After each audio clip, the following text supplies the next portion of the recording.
Hello, it's Dr. Michael Guadagnino, chiropractor in Ramsey, New Jersey. Today we're going to talk about the shoulder a little bit, and specifically frozen shoulder or adhesive capsulitis. This is when the shoulder is painful, has very limited range of motion, and can be very stiff. This can happen from after an injury, or it could be something that's developed over a period of time. What we need to do is to increase the range of motion and do so in a painless manner. What we're going to talk about are 4 different exercises that will help get the shoulder moving again, and I hope you enjoy the video.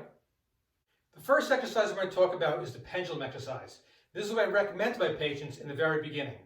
What you do is you have a table or a piece of furniture, your bed, whatever you have that's comfortable, and you take the shoulder that's not affected and you lean on it.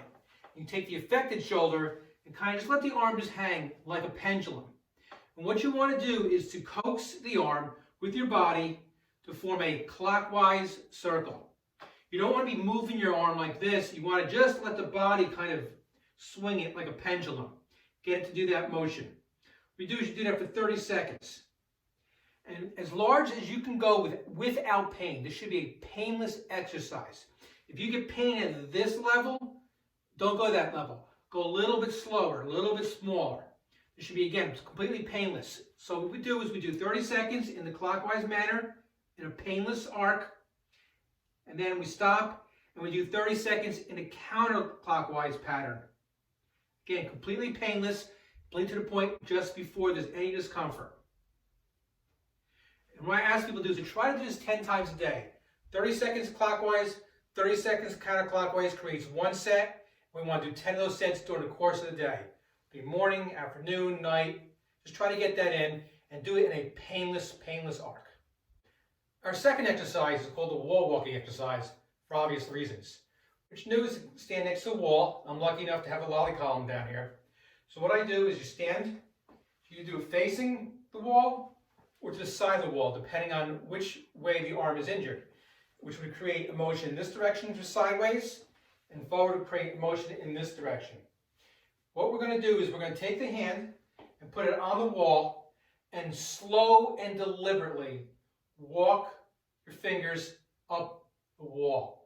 What this does is creates almost like a pulley sensation or pulley. You're pulling the arm up. You don't want to be moving the arm. You don't want to be using your shoulder. You want to have the hand passively pull the shoulder up. And what you do is you go to the point just before pain. If this area right here gives me pain, I go just before it. I do not enter the pain zone. Again, this is a painless exercise.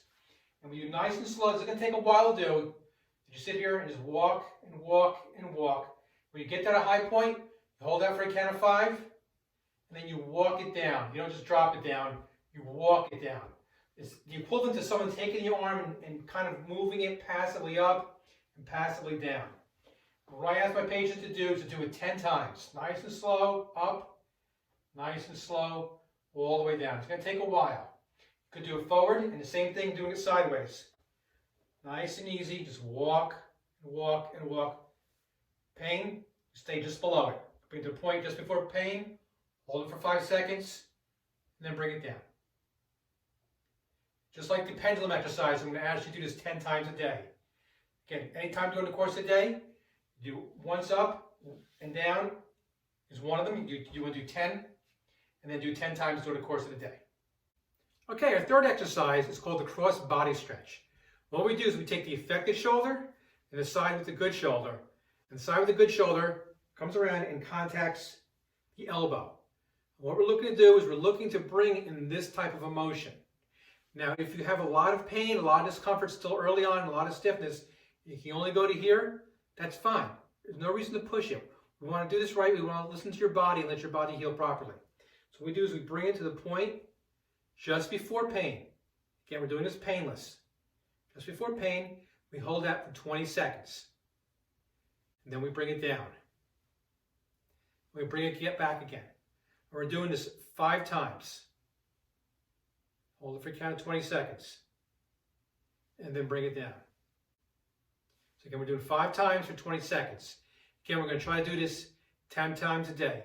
Anytime during the course of the day, you have time to do this exercise. And this will help, again, with your range of motion as we work our way to get past the frozen shoulder injury. Okay, our fourth and final stretch involves using a towel and stretching behind your back. So what we're doing is we're taking the affected shoulder, is over here, and the good shoulder. With the good shoulder, you're taking the towel and dropping it and catching it with your hand, with the affected side. Now what we're going to do is we're going to use like a pulley and pull that shoulder back and across. I'll show you from behind. We're looking to create this type of motion. And like the front exercise, we don't want to take it past the point where it starts to hurt. This should go just before the level of pain. So what we're doing is we're going to take it and bring it just before pain, hold that for 20 seconds, and then bring it down. All the control should be done on this side here. You're using it as a pulley. All this side is doing is holding it and going for the ride. It goes to the ride just before pain. Again, hold it for 20 seconds and bring it down. You want to do this also 5 times. So it's 5 times up to count 20 and then down. And you do each of those 5 times. And again, you want to do it 10 times during the course of the day. That'll help you with the stretch in the back side of the shoulder as opposed to the one we did before on the front side of the shoulder. Okay, I hope you found these exercises very helpful.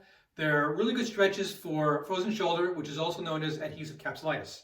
If you have any questions, please feel free to contact me by email at drmguad@gmail.com. Again, I'm Dr. Michael Guadagnino, practicing chiropractor in Ramsey, New Jersey. Have a great day.